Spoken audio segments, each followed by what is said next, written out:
Hi, I'm Toni. My name is Carlo, and our talk is called New Entity Query Functionality version 12. Hi, I'm Toni, and this is Carlo. I normally work on the entity framework, and Carlo works in the relational database group. And you might be wondering what these things have to do, or what they have in common, or why we are talking about it jointly. So I let Carlo explain it to you. Okay, so in the next hour, we're going to divide things in two. First, we're going to explain a little bit the current entity framework, and then we're going to extend it with some new and interesting symbolic heads to perform more complicated queries. And then in the second half hour, with Ricardo, we'll present how all of this connects to SQL databases and how we can use this as basically an ORM without the O for databases. Okay, so yeah, so as I said, first we're gonna give like just a little of a recap for people who are not familiar with the entity framework. Then we're gonna introduce entity function, a bunch of new entity class-like structures, and then we're gonna show how it's possible to do now queries that span multiple entity types at the same time. So let's get started. Okay, first of all, we would like to talk about entity value. Entity value is the main resolver for entities. And entity value is the thing that takes you from entities and properties and returns values. The structure is pretty simple. The first argument is either an entity or a list of entities or an entity class. The second argument is either a property, a list of property, or it could be even an entity property class. In general, if you have an entity and an entity property, you will get out something which is a scalar. It could also be a list, but in general, you want to think about it as a scalar. And then, if in the second argument you put an entity property, then you will get a list of values. If in the first argument you have an entity class, you get a list of values, one for each entity in the entity class. And instead, if you have a single entity as the first argument and a list of entities as the second argument, you get a list which corresponds to the second argument. In the most general case, you can put basically lists in the first and second argument, and you get a matrix of data. So for those of you who like thinking algebraically, it's kind of like a dyadic form. And this is where we'll see the connection to databases in the next, in the half hour following this talk. Okay, so entity function, what is it? In the previous versions of the entity framework, if you wanted to do something like this, so let's take, we extract the population of Iceland, then we extract the surface of Iceland, and we want to compute the population density, we would have to do two calls and then compute the ratio on the Wolfram language side. This is not very desirable. First of all, because since we're talking to an external service, these are two network round trips. And secondly, this is not the case for built-in entities, but we'll see it's very important for databases. You lose atomicity. And so who knows what happens to the data between those two calls. And so what we want to introduce is a construct, which is called entity function, which is effectively, it works like a property, but it's computed on the fly. And the reason why we introduce a new symbol, some have criticized us for this, notably Itai, who's always complaining. Yeah, and we appreciate you for that. The reason why we introduce a new symbol is because by using a normal function in there, then people might get the expectation that you can use whatever, like down values and connected to a symbol, and that is not the case. There's only very precise things that we can send back to the framework. So this entity function basically has very similar semantics to entity, except in some cases. So this is how you would write it down. So what is entity classes? What is an entity class? An entity class in general stands in for a list of entities. The difference between an entity class and a list of entities is that the entity class is lazy. So it will, at the time where you ask for entity value, it will resolve whether it's name or it has a filter, it will resolve to what the things that it contains are, but it's a symbolic construct. So the first entities that were present, the first entity classes that were present were named. Things like G8, noble gases, etc. And then after that, and as you can see, basically performing entity list on entity on the entity class and then passing it to entity value, or doing entity value directly on the entity class, effectively are the same thing. Then, at some point, they introduced implicit entity classes, where you have a property goes to an operator form of a predicate that then gets applied to the density. So this basically selects, it's like the function select in the Wolfram language, really, the elements that have a density that is greater than some such. So you can either get the entity list, or you can directly compute the density, and you can convince yourself that these are all larger than 20.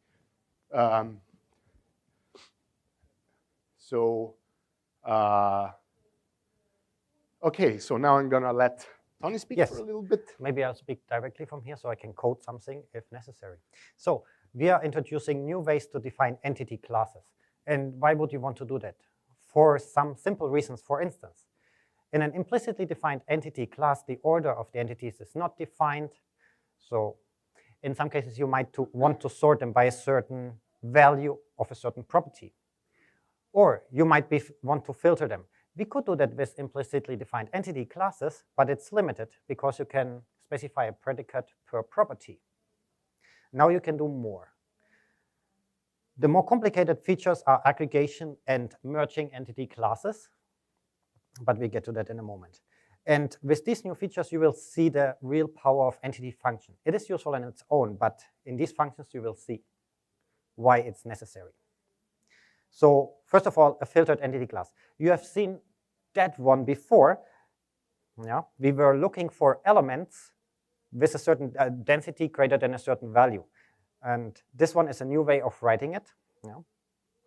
So a filtered entity class starts with an entity class or a type. Yeah. A type has a default entity class, namely the class of all entities. So you can interchangeably use an explicit class or the type. And then you specify a predicate, which is an entity function. This new class, it has the word class in its name, yeah, behaves like any other entity class. It has properties. So you can retrieve the density of the elements in that class and style it nicely using the association string. Now you can also do new things that were not possible before. For instance, you can involve multiple properties in a single condition. That was something you couldn't do before. Sorted entity class. So now you can specify the order of the entities in that class. For instance, sort planets by the average diameter. You can also sort them in descending order. Yeah. Or you can sort them by another property. And now you can also sort them by an entity function. If you want to know the value of that, you can, if you want to know the value of that computed property, you just repeat it. And to avoid this repetition, we introduce a new construct, namely the extended entity class. So each entity type has a list of properties.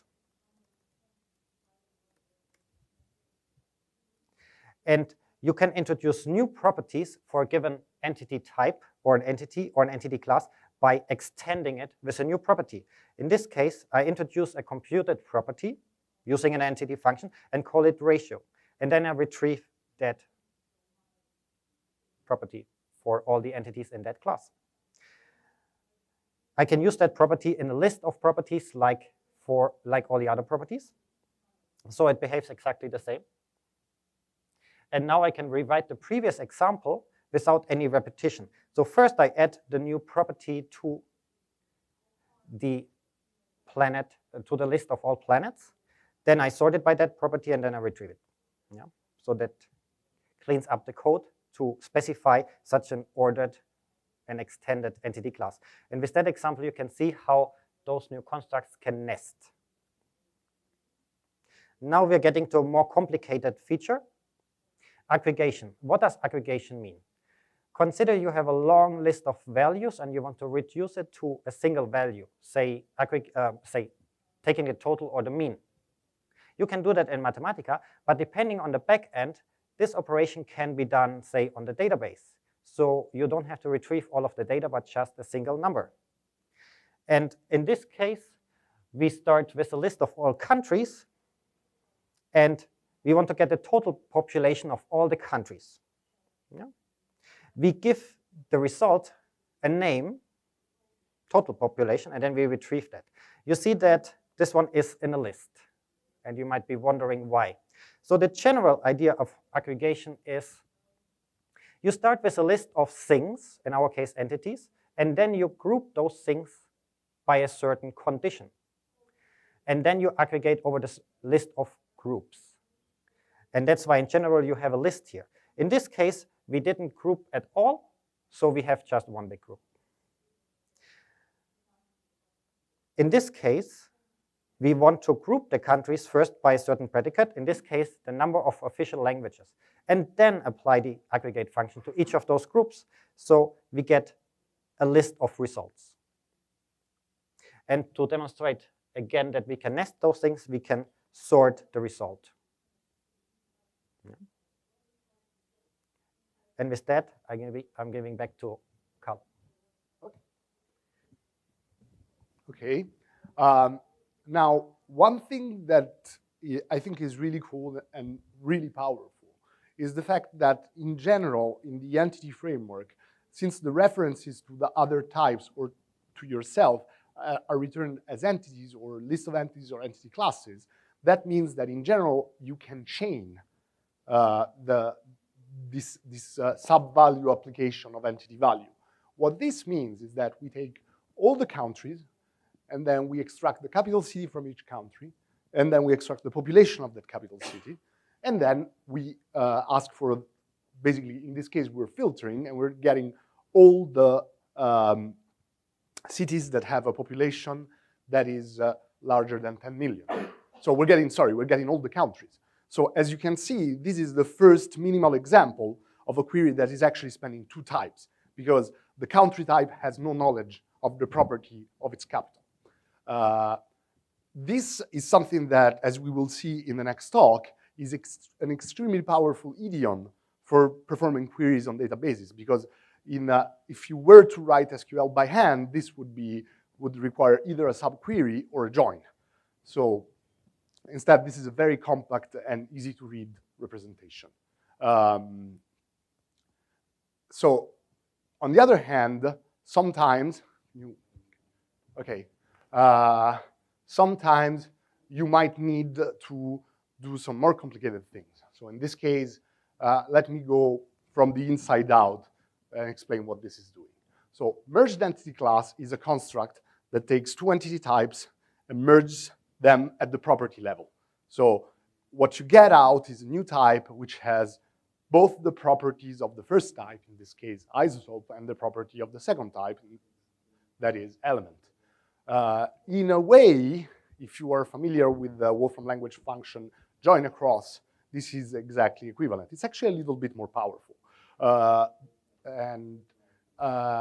And for those of you who are familiar with SQL, this is join. So what this does then is after we have merged the two types, we are filtering them by the group of the element, and then we are extracting a property of the isotope. So as you can see, this is a query that would be impossible to do without knowledge of the two types at the same time. On the other hand, we can get rid of merged, as I was saying before, and this thing can be written in a way that, to me, is much more readable by chaining the entity property extraction. So you first get the property element of the isotope entity, and then out of that you extract the group, and then you get exactly the same result. So element goes to entity means, just like in the syntax for join across, this is an equi-join. So you're extracting the property element from the type isotope, and then you're comparing it with the whole entity of the second type. This can be done with like real properties. Entity is kind of a fake property, which means it's self. It's a special property like identity. So that's, or if this was object-oriented, that would be self, the whole object. Okay. In general, you could also have an entity function on the left or on the right, or an entity function of 2 arguments to write a general condition for joining. Yes.